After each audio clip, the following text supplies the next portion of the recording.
Bismillahirrahmanirrahim. Alhamdulillahirabbil alamin wal aqibatu lil muttaqin wala udwana illa 'alal zalimin. Asyhadu an la ilaha illallah wahdahu la syarikalah ilahul awwalin wal akhirin wa asyhadu anna Muhammadan abduhu wa rasuluhu wa khatamun nabiyyin sallallahu alaihi wa ala alihi wa ashabihi ajma'in. Amma ba'd. Ikhwani fid din wa akhwati fillah rahimani wa rahimakumullah. Alhamdulillah, kita bersyukur kepada Allah Subhanahu wa taala. Pada malam hari ini Allah Subhanahu wa taala masih memberikan kepada kita semua nikmat kesehatan. Demikian pula yang tak kalah besarnya, yaitu nikmat berupa iman, keistiqomahan di atas Islam dan sunnah Rasul sallallahu alaihi wa alihi wasallam. Sebagaimana biasanya, yang sebenarnya pada malam hari ini diisi oleh Al-Ustaz Thariq hafizahullah taala, dan kami diberikan amanah untuk menggantikan beliau.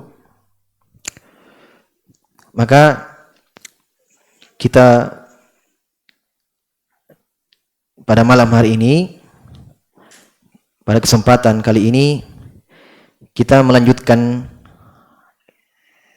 kajian tematik kita pada pertemuan beberapa hari yang lalu, yaitu membahas dan mengkaji rahasia-rahasia dari ayat Allah Subhanahu wa taala dalam surah Al-Baqarah, yaitu firman Allah Subhanahu wa taala, wa asa an takrahu syai'an wa huwa khairul lakum wa asa an tuhibbu syai'an wa huwa syarrul lakum wallahu ya'lamu wa antum la ta'lamun. Allah berfirman, dan ini kita ketahui bersama bahwa ayat ini turun ketika Allah wajibkan jihad. Kutiba alaikumul qital wa huwa kurhul lakum. Diwajibkan atas kalian berjihad dan ini kalian tidak suka. Dan ini kalian tidak suka. Itu para sahabat. Allah menyebutkan bahwa mereka tidak suka mati. Dan ini tabiat manusia.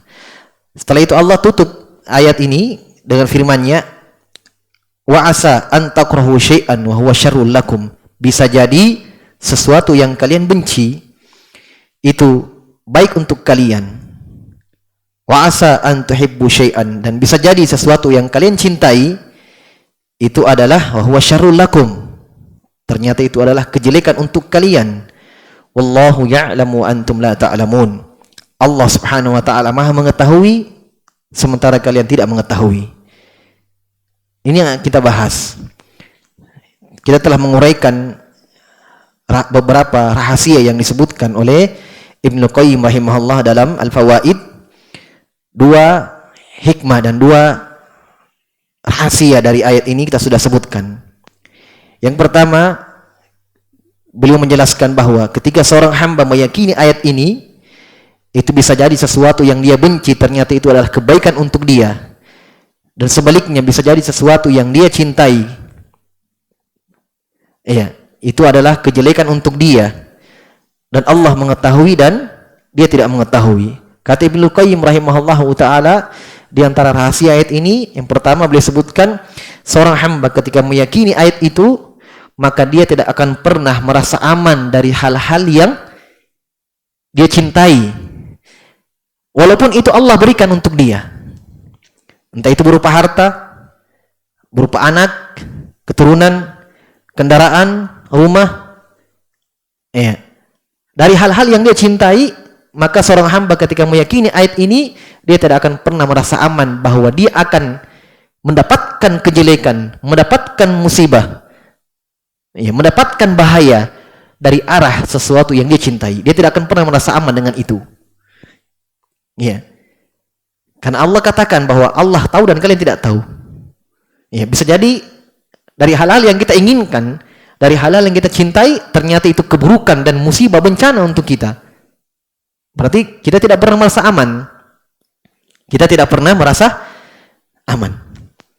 Terus bagaimana caranya untuk menolak hal itu. Bagaimana caranya untuk terhindar dari itu, dari hal-hal yang kita cintai, yang Allah mungkin berikan kita untuknya? Jalannya adalah bersyukur. Jalannya adalah bersyukur. Dari perkara-perkara dunia misalnya yang kita inginkan, kendaraan, rumah, istri, anak, dan seterusnya, dari perkara yang kita inginkan, yang tabiat jiwa itu senang untuknya, maka kita bersyukur kepada Allah Subhanahu wa taala akan hal itu. Harta, bentuk kesyukurannya adalah kita sudah jelaskan juga. Mengucapkan dengan lisan alhamdulillah, meyakini dalam hati bahwa itu nikmat dari Allah, pemberian Allah, bukan semata-mata karena usaha pekerjaan kita dan seterusnya. Pemberian Allah Subhanahu wa taala. Yang ketiga, dimanfaatkan pemberian Allah itu di jalan Allah Subhanahu wa taala dan semakin meningkatkan keimanan kepada Allah Subhanahu wa taala. Supaya tidak jadi bencana. Supaya tidak jadi bencana untuk kita. Makanya Abu Hazim Salamah bin Dinar rahimahullah berkata, "Kullu ni'matin la tuqarribuka ila Allah fahiya baliyah." Semua nikmat yang tidak mendekatkan kamu kepada Allah Subhanahu wa taala, maka itu adalah bencana. Maka itu adalah bencana. Jadi semua pemberian-pemberian Allah Subhanahu wa taala yang kita inginkan, yang Allah berikan kita, dengan hal itu bisa kita syukuri. Istri misalnya, kita diberikan oleh Allah Subhanahu wa taala istri, dijaga. Kata Nabi, "Rifqam bil kawarir." Lemah lembutlah kalian kepada istri-istri kalian dengan perempuan, menafkahinya. Itu bentuk kesyukuran, tidak menelantarkannya, tidak menyia-nyiakannya. Anak demikian pula anak, dan seterusnya.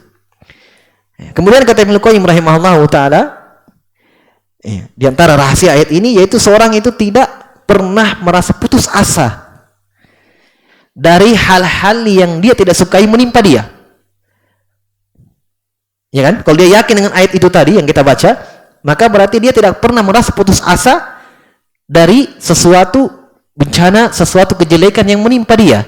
Karena di balik itu ada kebaikan untuk dia. Dia yakin bahwa bisa jadi sesuatu yang kalian tidak sukai, kata Allah, ternyata itu kebaikan untuk kalian. Berarti harapan besar.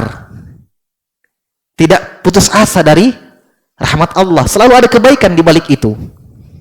Ya kan? Hilang sebagian harta, meninggal keluarga yang kita cintai,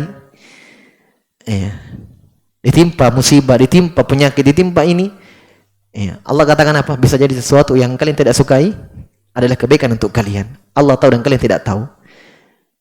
Jelas? Ini rahasia yang pertama yang kita sudah sebutkan beberapa hari yang lalu, ya. Yang kedua, kita ingatkan kembali sebelum kita lanjut. Ibnu Qayyim menjelaskan bahwa di antara rahasia ayat ini, hikmah ayat ini, ketika seorang hamba meyakininya, kata beliau rahimahullahu taala, berarti tidak ada sesuatu yang paling bermanfaat untuk seorang hamba kecuali apa? Bersegera di atas ketaatan kepada Allah. Kenapa? Karena seluruh perintah Allah, seluruh ketaatan kepada Allah adalah kebaikan di baliknya. Ya kan? Berarti kalau kita yakin itu ayat, bisa jadi sesuatu yang kalian tidak sukai, itu ada kebaikan di balik itu, kalian tidak tahu. Dan bisa jadi sesuatu yang kalian cintai, yang kalian sukai, di balik itu ada kejelekan untuk kalian tidak tahu. Berarti kita mencari sesuatu yang pasti kebaikan di belakangnya. Apa itu? Perintah Allah. Ya kan? Di sini tidak ada sesuatu yang tidak pasti di sini. Kalau perintah Allah pasti kebaikan. Wal aqibatu littaqwa, kata Allah. Akhir perjalanan yang baik, awakib yang indah, hasil yang baik akan didapatkan oleh orang-orang yang bertakwa. Berarti ketakwaan, perintah Allah adalah kebaikan pasti. Berarti kalau kita yakin dengan itu, berarti bersegera dalam kebaikan. Ya, karena pasti kebaikan di balik itu. Perintah Allah pasti baik. Perintah Allah pasti baik. Beliau katakan, walaupun perintah Allah itu berat dia rasakan. Subhanallah. Ya kan? Walaupun perintah itu berat dirasakan, tidak disukai oleh jiwa, malas dilakukan. Nih bersedekah misalnya, jiwa pasti, nanti kurang, nanti mau bayar ini, mau bayar itu. Ya kan? Berat. Tetapi pasti kebaikan di balik itu. Pasti kebaikan. Kita sudah berikan pada pertemuan yang lalu, kita berikan gambaran secara logis. Dalam kehidupan dunia, seseorang rela mengeluarkan biaya yang banyak demi untuk mendapatkan keuntungan yang lebih banyak daripada itu. Misalnya usaha, modalnya sekian miliar, 2 atau 3 miliar, tapi keuntungannya ratusan miliar. Ya kan? Walaupun ketika keluarkan harta itu untuk modal, berat, karena modal besar, tapi menjanjikan di belakangnya. Ya kan? Pasti dia keluarkan. Pasti dia keluarkan. Itu untuk dunia. Untuk akhirat, ketakwaan, perintah Allah, pasti kebaikan. Kenapa kita tidak bisa berkorban untuk itu? Ya kan? Perintah Allah kadang, berat. Ya, kita masih mau istirahat, sudah dipanggil sholat, hayya alas sholah. Kadang kita masih mau tidur, dipanggil sholat subuh. Masih ngantuk-ngantuk. Iya. Mau baca Quran, datang rasa ngantuk, tutup Al-Quran, tidur. Iya. Makanya Nabi jelaskan, kata dengan para sahabat, maukah saya kabarkan kalian amalan yang kalau kalian amalkan, kalian masuk surga? Kata sahabat, iya ya Rasulullah. Kata Nabi apa? Asbigul wudu alal makarih. Jaga wudu kalian dalam keadaan dingin. Subhanallah. Maksudnya apa? Itulah perintah Allah. Walaupun kadang jiwa berat merasakannya, tapi apa? Lezat di belakangnya. Ya kan? Kebaikan di belakangnya. Subhanallah. Kebaikan di belakangnya. Assalamualaikum. Ya. Kemudian Ibnu Qayyim juga jelaskan di antara hikmah ayat ini, berarti seorang hamba ketika yakin dengan ayat itu, berarti dia lahir ilmu untuk dia, yaitu tidak ada sesuatu yang paling berbahaya untuk dia kecuali apa? Yaitu melaksanakan larangan-larangan Allah Subhanahu wa taala. Kenapa? Karena larangan Allah pasti keburukan di belakangnya, pasti. Ya. Kalau dia yakin dengan ayat yang kita baca tadi, berarti dia pasti berpikir, ya, berarti tidak ada yang paling berbahaya untuk saya ketika melaksanakan terjatuh ke dalam larangan-larangan Allah. Kenapa? Karena itu adalah pasti keburukan.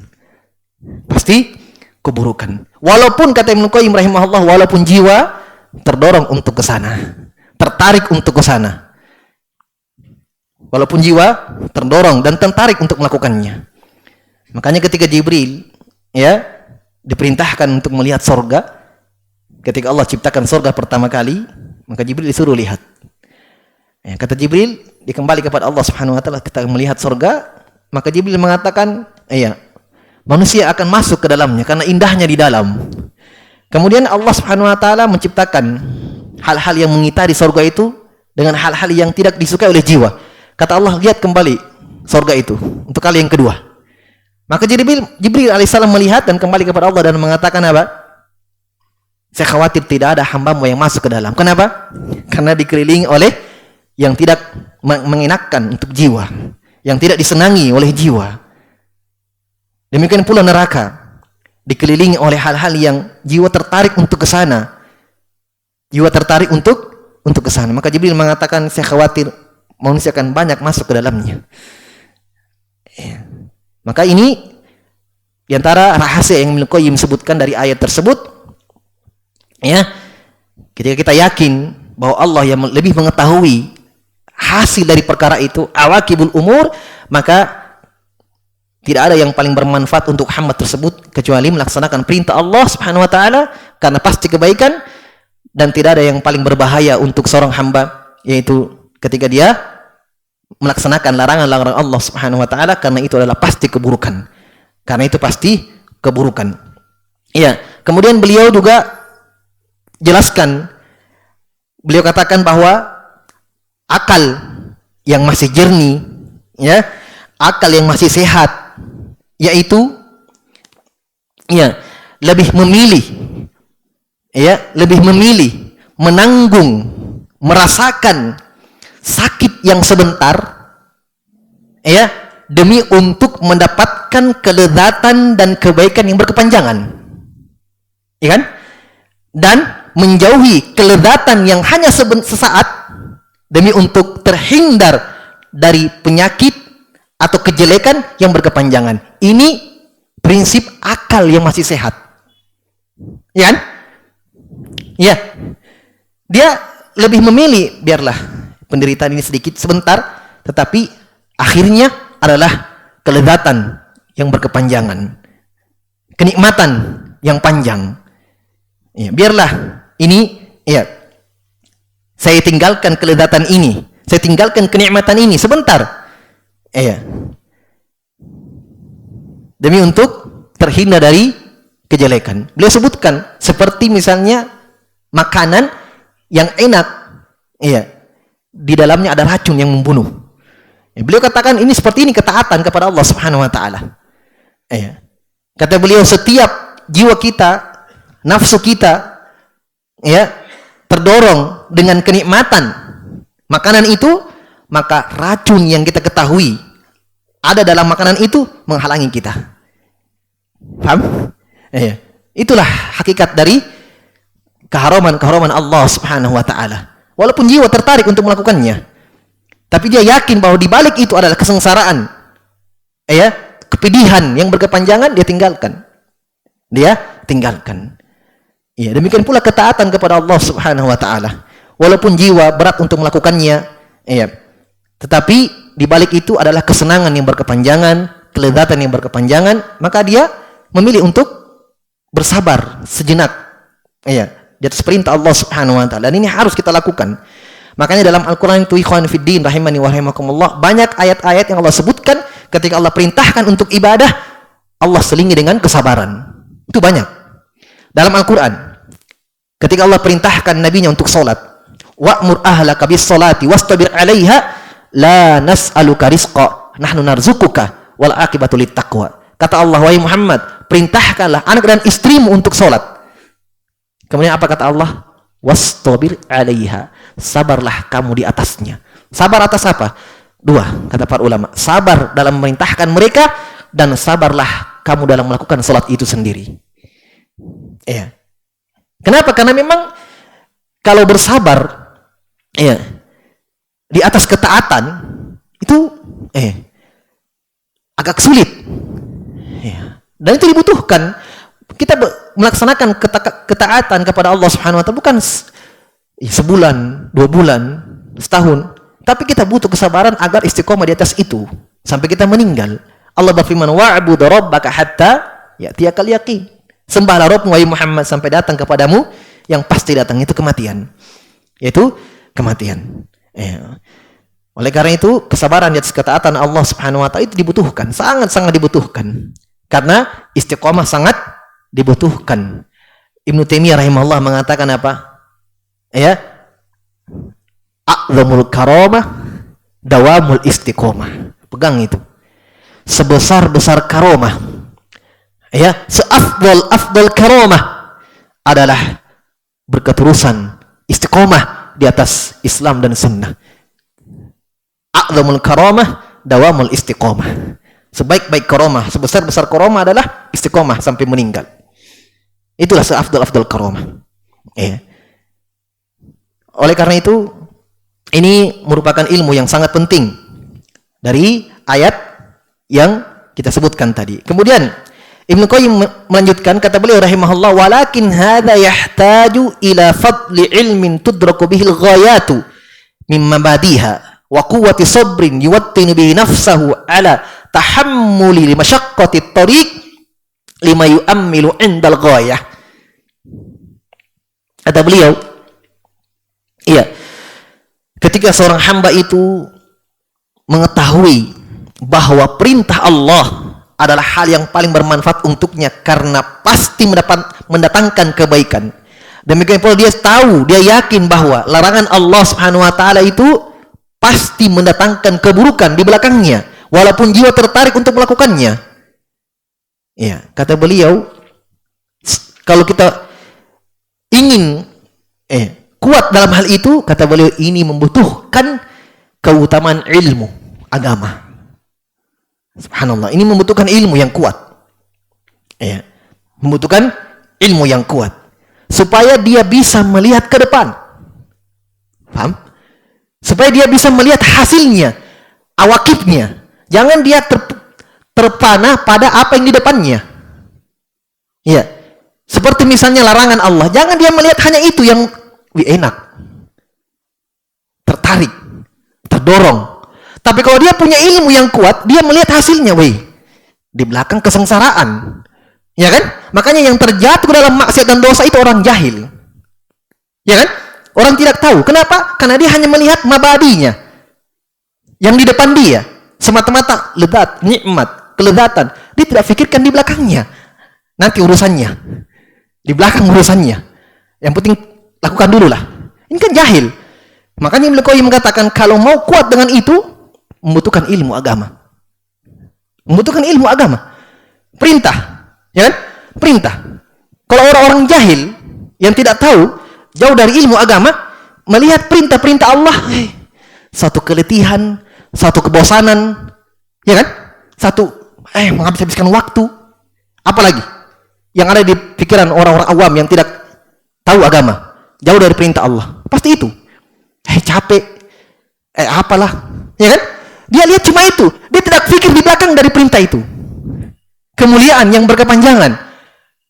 Kemuliaan. Kita sudah jelaskan pada pertemuan yang lalu. Dalam Al-Quran, di antara kemuliaan ketaatan, hasil dan buah dari ketaatan itu, Allah berfirman, "Walladzina amanu wattaba'athum dzurriyyatuhum biimanin alhaqna bihim dzurriyyatahum." Orang-orang yang beriman, tetapi orang tuanya lebih beriman.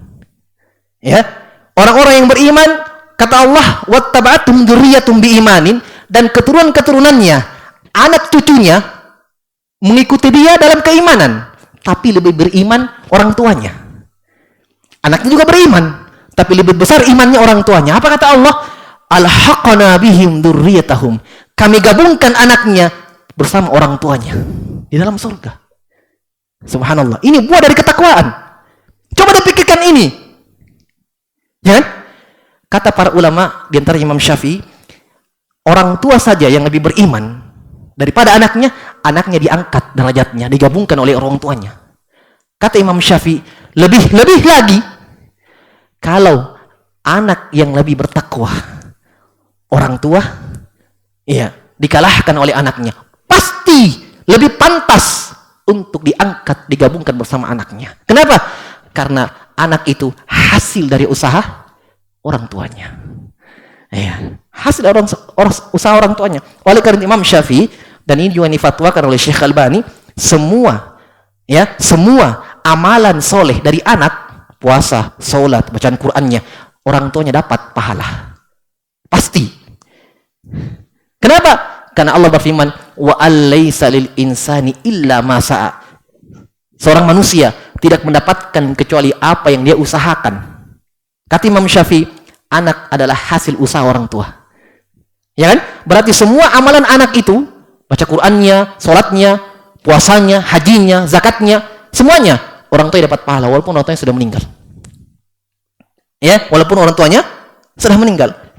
Walaupun orang tuanya tidak mendidik anaknya menjadi anak yang soleh. Misalnya orang tuanya toleh. Orang tuanya toleh misalnya, bukan orang soleh tapi toleh. Maksudnya apa? Tidak di atas ketaatan kepada Allah.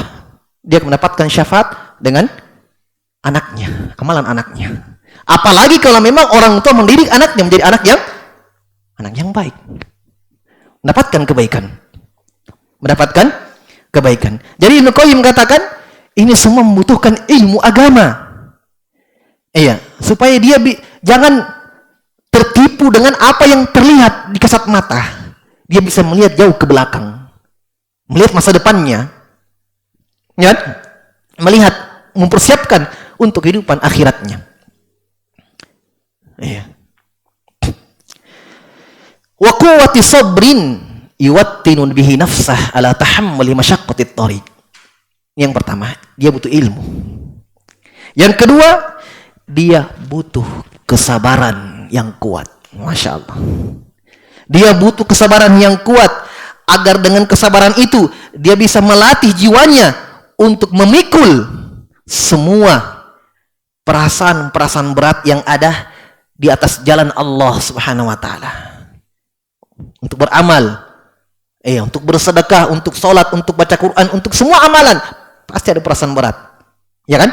Jadi selain butuh ilmu, dengan ilmu tadi dia bisa melihat, dia berpikir hasilnya. Pokoknya pikirannya hasilnya, buah dari ketaatan itu. Jangan lihat hanya ketaatannya. Demikian pula larangan itu. Jangan lihat larangannya. Ya. Jiwa mengarah ke sana, mengajak ke sana, tapi lihat hasilnya, kesengsaraan yang berkepanjangan. Itu ilmu. Yang kedua, kata Ibnu Qayyim, dia butuh kesabaran agar dia bisa mendidik jiwanya, melatih jiwanya untuk menahan dirinya dari hal-hal yang dia rasakan berat di atas ketaatan itu. Dan ini dua-duanya berat. Meninggalkan larangan Allah berat. Apalagi kalau sudah terbiasa melakukannya. Ya kan? Makanya orang bertobat dari hal maksiat itu, kecuali yang dirahmati Allah, pasti berat dia tinggalkan sekaligus. Ya kan? Ada yang mampu, yang dirahmati oleh Allah Subhanahu wa taala. Tapi kalau yang sudah mendarah daging maksiat itu, makanya Ibnu Qayyim katakan merubah kebiasaan, merubah tabiat itu ibarat menggeser gunung. Ya kan? Sudah terbiasa. Sampai dulu ada sebagian sudah jadi ustadz juga, masya Allah, dai. Dulu dia sudah ikut tarekat-tarekat yang suka geleng-geleng kepala, berzikir sana sini, teriak-teriak. Itu kadang kita lagi ngumpul-ngumpul, dia kadang kepalanya goyang. Kenapa? Karena sudah terbiasa. Dulu ikut itu. Kadang tidak rasa ternyata kepalanya geleng-geleng. Karena terbiasa ikut zikir jemaah. Taib. Jadi kata beliau butuh kesabaran. Butuh kesabaran. Dan ini Ibnu Rajab Al-Hambali jelaskan kesabaran itu ada 3. Ya kan? Kesabaran dalam menjalani takdir Allah, ketentuan Allah. Yang kedua, kesabaran di atas ketaatan kepada Allah. Yang ketiga, kesabaran dalam meninggalkan larangan Allah Subhanahu wa taala. Ini butuh kesabaran semua. Butuh kesabaran. Butuh kesabaran.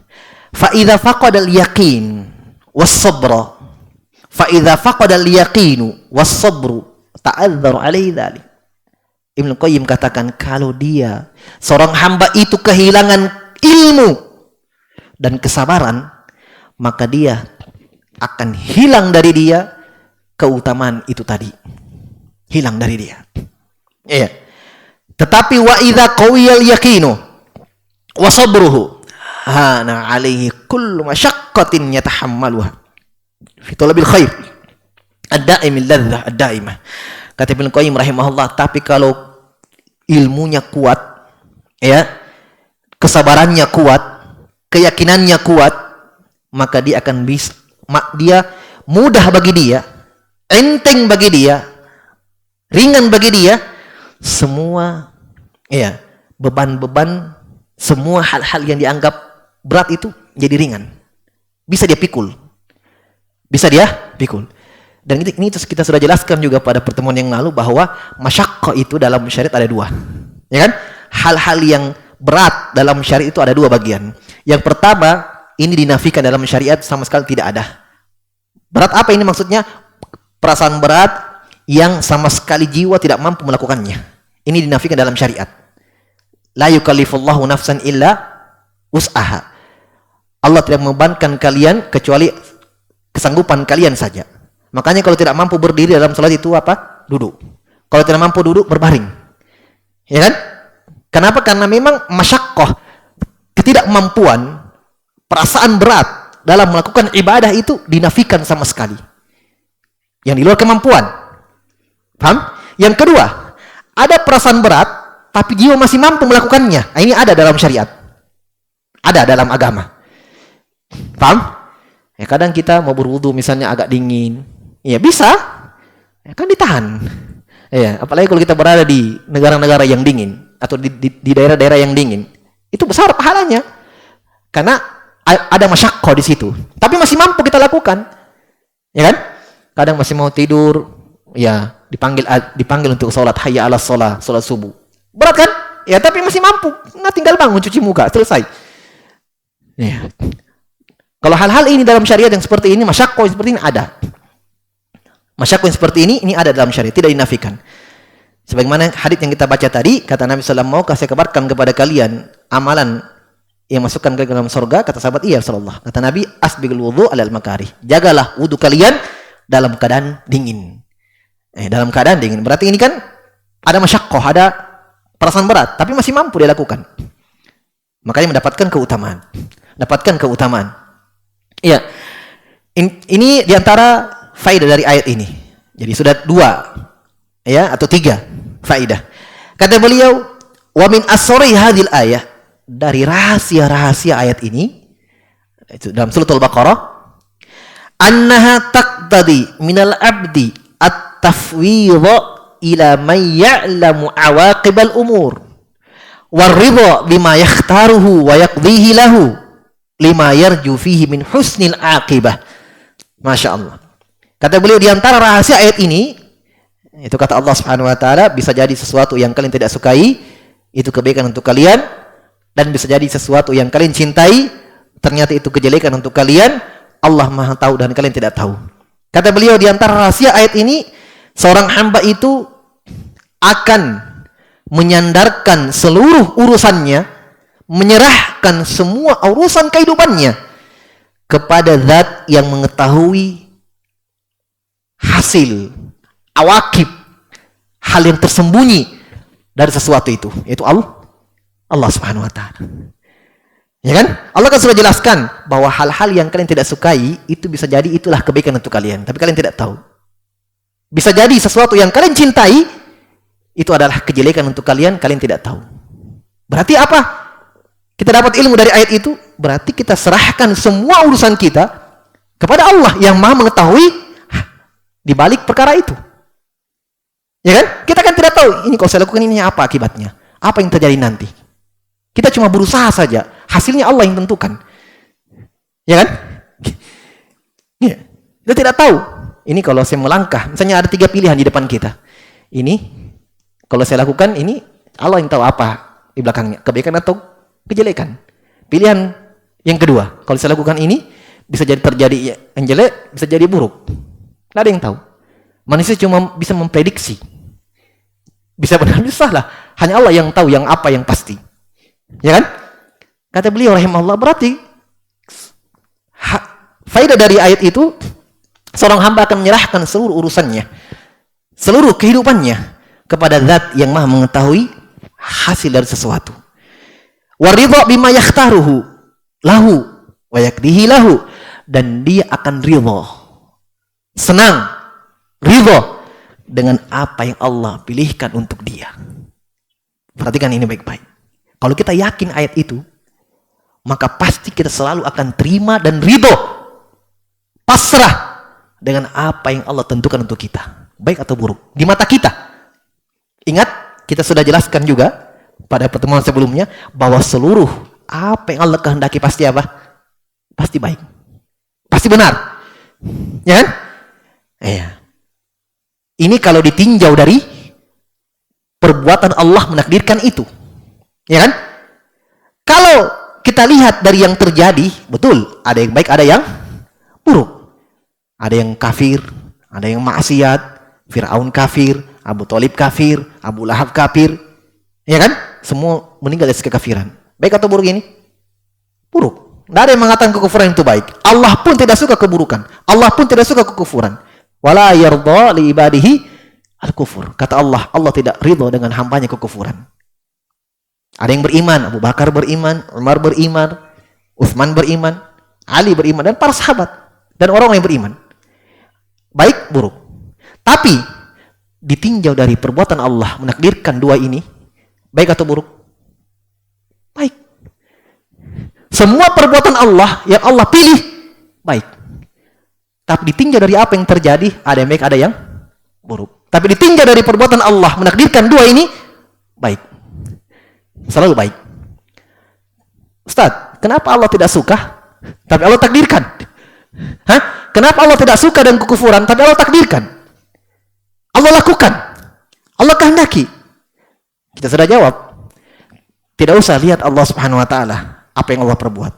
Pada manusia saja bisa. Kadang manusia melakukan sesuatu padahal dia tidak sukai. Ya kan? Minum obat. Dia tahu ini pahit. Dia tahu kalau saya makan ini muntah saya. Tapi dia lakukan, padahal dia tidak suka. Kenapa dia lakukan? Karena ada kebaikan yang dia harapkan, kesembuhan dirinya. Ya kan? Bahkan sebagian orang ada yang rela diamputasi kakinya. demi untuk menyelamatkan nyawanya. Kalau tidak, virus akan menyebar. Dia akan lakukan, bahkan dia akan keluarkan biaya untuk memotong kakinya. Dia suka atau tidak? Tidak. Kenapa dia lakukan? Ada hikmah di balik itu. Dia ingin keselamatan nyawanya. Ya kan? Kenapa pada Allah tidak bisa? Allah tidak suka kekufuran, tapi Allah takdirkan itu. Dengan hikmah di balik itu. Oh, dengan kafirnya Abu Lahab, dengan kafirnya Abu Thalib, kita ambil pelajaran. Ukuran kemuliaan bukan nasab. Orang Quraisy, pamannya Nabi. Ya, apakah dia mulia dengan itu? Tidak. Ukuran kemuliaan adalah bagaimana kadar ketakwaan dia kepada Allah Subhanahu wa taala. Itu kan pelajaran. Demikian pula ukuran satu kemuliaan bukan harta. Mereka orang terpandang, orang Quraisy, orang kaya. Ya. Tapi apakah membuat mereka bahagia dengan itu? Tidak. Mereka dalam neraka. Bahkan Allah turunkan satu surah khusus untuk Abu Lahab. Tabbat yada Abi Lahab wa tabb. Besar pelajarannya, besar hikmahnya. Yang kedua, apakah Allah yang paksa dia untuk kafir? Tidak, dia yang pilih itu. Dia yang pilih itu. Fir'aun, Allah inginkan dia beriman. Allah utus Musa, Allah kuatkan dengan Nabi Harun. Dua nabi yang diutus kepada Fir'aun. Dia yang pilih kekufuran. Makanya ketika Allah menyiksa dia, itu bentuk keadilan Allah Subhanahu wa taala, bukan kedzaliman. Yang pilih dengan hikmah Allah Subhanahu wa ta'ala. Jelas ya? Nah, ini faidah. Kata Ibnu Qayyim rahimahullah, kalau dia yakin dengan ayat itu, maka dia akan selalu ridha dengan apa yang Allah pilihkan untuk dia. Karena Allah Maha tahu apa yang terjadi setelahnya. Ya, makanya kadang kita berdoa, ya Allah berikan saya anak, ya Allah berikan saya ini, berikan saya. Tidak diberi. Jangan langsung husnudzon. Jangan langsung suudzon. Ya, selalu berhusnudzon kepada Allah, selalu berprasangka baik kepada Allah. Jangan langsung, ini tidak dikabulkan doa saya. Ingat, bisa jadi kita minta sesuatu, padahal itu apa? Kejelekan. Allah Maha tahu. Sengaja Allah tidak beri. Kenapa? Ini kalau saya kasih keturunan sekarang ini, dia akan telantarkan anaknya. Ya kan? Jangan dulu. Makanya bertahun-tahun, 1 tahun, 2 tahun, tidak diberi. Ternyata di tahun berikutnya baru diberi. Allah tahu apa yang baik untuk kita. Tapi kadang sebagian orang, subhanallah, langsung berprasangka buruk kepada Allah.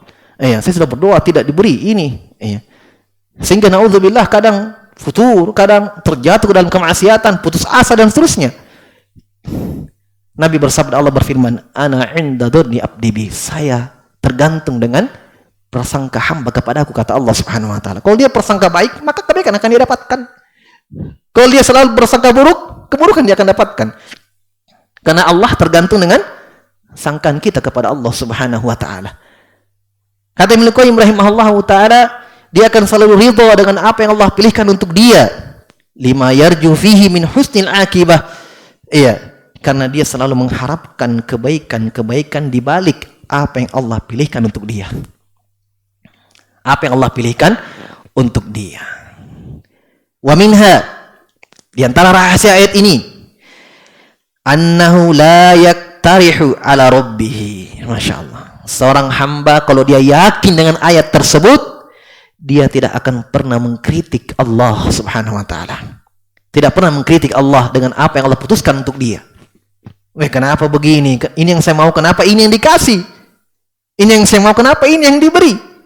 Ini kritik. Ya, yakini saja bahwa sesuatu yang kamu tidak sukai itulah kadang kebaikan untuk kamu. Demikian pula sebaliknya. Sesuatu yang kita senangi, yang kita cintai, itu keburukan untuk kita, kita tidak tahu. Allah Maha mengetahui dan kita tidak mengetahui. Berarti lahir dari situ apa? Berserah diri kepada Allah, tidak mengkritik Allah Subhanahu wa taala sedikit pun. Wala yakhtaru alaihi. Dan manusia juga kalau yakin dengan ayat itu, dia tidak akan pernah mendahului Allah dalam memilih untuk dia. Makanya ada syariat apa? Salat istikharah. Ya? Ada syariat minta petunjuk. Jangan apalagi diperhadapkan dengan beberapa pilihan. Ini deh. Berarti dia mendahului Allah dalam apa? Pilihan untuk dirinya. Tapi minta petunjuk kepada Allah Subhanahu wa taala, berdoa kepada Allah, kembali kepada Allah untuk menentukan kehidupanmu, menentukan sesuatu yang paling menentukan dalam kehidupanmu, dekati Allah Subhanahu wa taala, minta kepada Allah, salat istikharah. Maksudnya apa? Walaupun kita pada ujung-ujungnya kita memilih, tapi kita sudah berdoa kepada Allah Subhanahu wa taala. Kalau ya Allah, makanya ada doa istikharah kan? Mungkin kita sudah hafal semua. Ya Allah, kalau memang ini baik untuk saya, berikanlah saya untuk itu. Dan seterusnya, kalau ini kejelekan untuk saya, hindarkan saya dari itu. Itu doa istikharah. Iya. Kalau sendiri sudah berdoa kepada Allah, dia pilih, iya. Maka dia selalu akan terima apapun keputusannya, apapun hasil dari pilihannya, dia selalu menerima karena itulah pilihan Allah untuk dia. Tapi kalau jalan sendiri, selalu pasti mengeluh. Salah pilih saya. Salah pilih saya. Iya. Apalagi misalnya dia melamar akhwat, misalnya 2. Mana ini? Iya. Ada istikharah di situ. Kamu pilih si fulana, kamu pilih yang ini, kamu akan siap menjalaninya. Apapun yang kamu dapatkan. Kenapa? Itulah pilihan Allah untuk kamu. Ya. Yakini ayat itu. Bisa jadi sesuatu yang kita anggap jelek, yang kita tidak sukai adalah kebaikan untuk kita. Yakin dengan ayat itu. Ya. Kemudian kata beliau rahimahullah ta'ala, dia tidak akan, hamba tersebut tidak akan memilih, mendahului Allah dalam memilih hal untuk dia. Wala yas'aluhu ma laysa lahu bihi ilmun.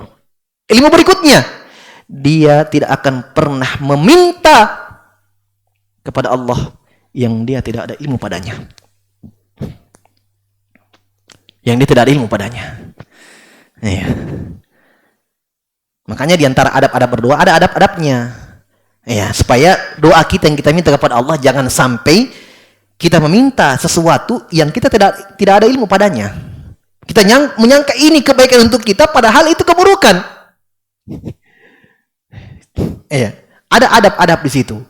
Puji Allah Subhanahu wa taala, sebut namanya dengan yang sesuai dengan apa yang kita minta.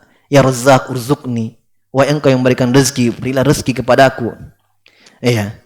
Ya Wahhab, wahai Engkau yang Maha memberi, berikanlah saya keturunan, dan seterusnya. Iya. Wahai Engkau yang Maha memberi.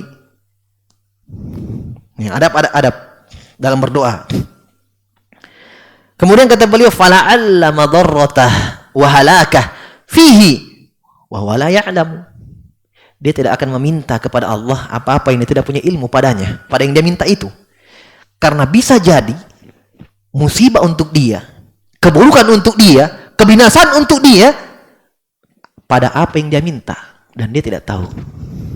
Makanya selalu berprasangka baik kepada Allah. Berarti kalau kita tidak diberi apa yang kita minta, bisa jadi itu kejelekan untuk kita. Allah tangguhkan, jangan dulu.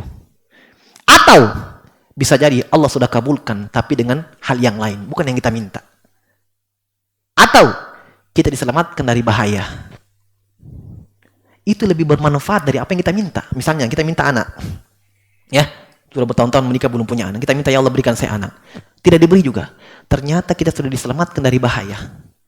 Itu berkat doa kita. Main lebih bermanfaat. Ini. Ya kan?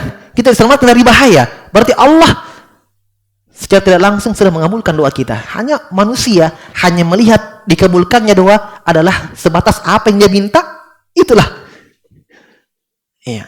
Padahal banyak pilihan Allah Subhanahu wa taala yang lebih baik untuk dia. Ya, kembali lagi asal sifat manusia bodoh.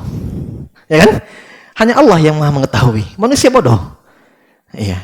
Innahu kana zaluman jahula. Kata Allah, manusia itu zalim dan bodoh. Ya. Hanya melihat apa yang di depannya. Itu tadi Ibnu Qayyim mengatakan ini butuh ilmu yang besar supaya bisa melihat apa yang di baliknya. Masya Allah. Kemudian kata beliau, fala yakhtaru ala rabbih syai'a bal yas'alu husnal ikhtiyar lahu. Iya. Maka kata Ibnu Qayyim, janganlah seorang hamba itu meminta kepada Allah sesuatu, iya, memilih untuk dirinya, iya, sesuatu yang dia tidak tahu, tetapi dia meminta kepada Allah pilihan yang baik. Maksudnya selalu dia berdoa kepada Allah untuk memilih hal-hal yang menentukan dalam kehidupannya. Minta kepada Allah. Nah, di sini kita mengambil faedah. Disinilah hikmah syariat doa. Makanya kata para ulama, pada doa itulah hakikat penghambaan seseorang, pada doa. Ya kan? Hakikat ibadah sebenarnya itu pada doa. Karena di dalam doa lah hakikat kerendahan hati, hakikat butuhnya kita kepada Allah, di situ dia. Ya kan? Tapi kalau tidak pernah berdoa, seakan-akan dia yang paling jago. Ya kan? Seakan-akan dia bisa menentukan kehidupannya sendiri tanpa ada yang menolong dia.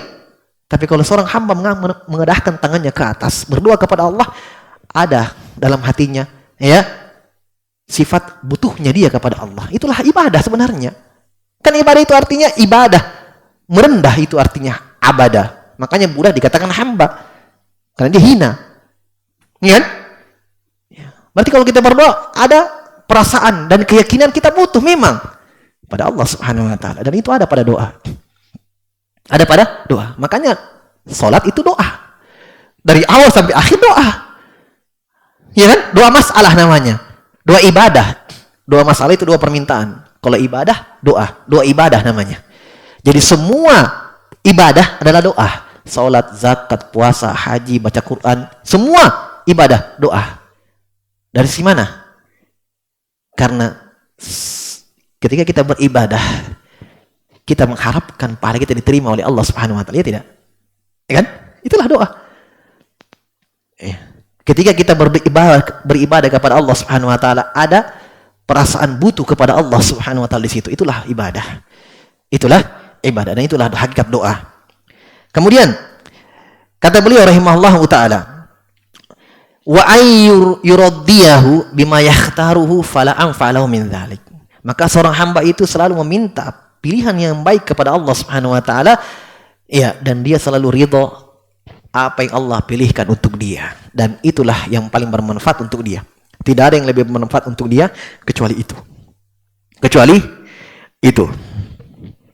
Kemudian di antara faedah ayat ini, annahu idza fawwadha ila rabbih wa radhiya bima yakhtaruhu lahu amaddahu fima yakhtaruhu lahu bil quwwati alaihi wal azimati was sabri wa sarafa anhu al afat allati hiya urdatu ikhtiyaril abdi li nafsihi wa arahu min husni awaqibi ikhtiyarihi lahu ma lam yakun liyasila ila ba'dihi bima yakhtaru huwa li nafsihi. Terakhir di antara faidah untuk seorang hamba dari ayat itu, yaitu apa?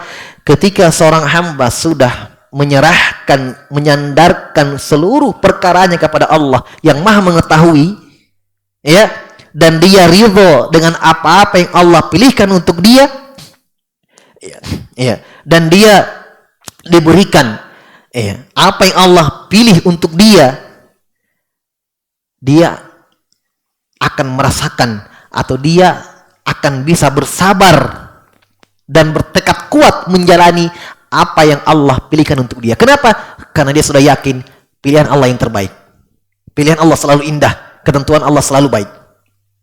Dia akan terbawa, dia akan sabar, jiwanya akan terdidik untuk sabar, terima, ikhlas. Ya kan? Ya. Karena dia yakin ini yang Allah pilihkan untuk dia. Wa sarafa anhu al-afat allati hiya udatu ikhtiyari al-abdi nafsi, dan dia yakin bahwa dia akan terhindar dari segala kejelekan-kejelekan, segala keburukan-keburukan, yang keburukan ini adalah hasil dari pilihannya sendiri.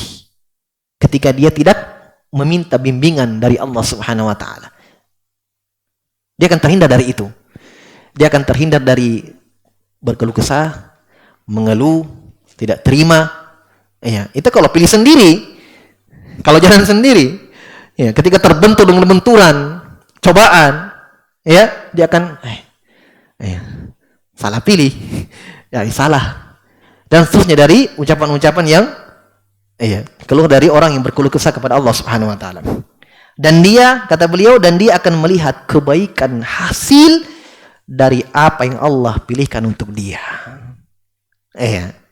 Ini dari faedah-faedah dari ayat dalam surah Al-Baqarah yang disebutkan oleh Ibnu Qayyim rahimahullahu taala dalam Al-Fawaid. Ini yang mungkin kita bisa sampaikan pada malam hari ini karena waktu sudah masuk salat Isya. Semoga apa yang telah kita dengarkan memberikan manfaat untuk kita semua. Wallahu a'lam bishawab. Naktabi hadzal qadar. Subhanakallahumma bihamdik asyhadu an la ilaha illa anta astaghfiruka wa atubu ilaik. Wa akhiru da'wana alhamdulillahi rabbil alamin.